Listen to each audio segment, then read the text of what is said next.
that people are living longer in Richmond-upon-Thames than That's they would right. in Tower Hamlets, and that's just based on the quality of air.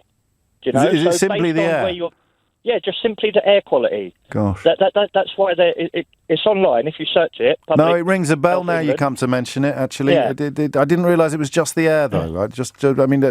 There will be other factors, but that is actually a factor that delivers longer life, and that's just down the river from where I am, which is where we started this conversation with me talking about the difference between you going for a walk and me going for a walk. Yeah, well, that's what made me think about it, and that's why I phoned in. But obviously, it's not the only factor. The other factor is obviously sugar intake. Now, people from poorer backgrounds like myself, we tend to kind of eat lots of sugary foods. The quality of meat isn't as good as someone that can afford to buy organic meat that's good for the gut, you know. So we're absorbing all these unhealthy bacterias.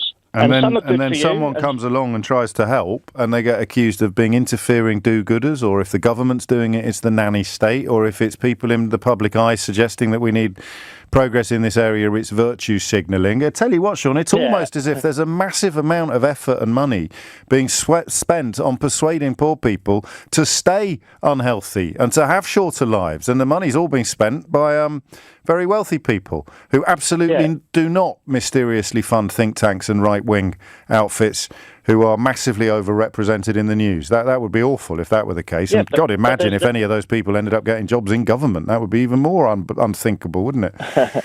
Well, I mean, the other side to it is that there is a kind of cognitive dissonance to this. Go on. Now, for example, if you look at Brexit, people voting against their interests. We're talking about chlorinated chicken. So this is more unhealthy meat coming into poorer societies. Yes. We're voting against our interests. So, I mean, we happily pollute our airs in a sentence, we're going against our interests. In a sentence, because your perspective on this is clearly very different from mine, albeit that we've ended up on these issues in similar places.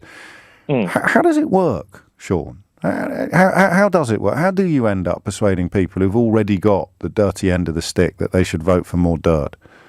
The issue is, and this is the sad reality to it, obviously there was warnings about Brexit and everything. I'm not going to go on a tangent. But the point of it is, I used to smoke 20 to 30 cigarettes a day.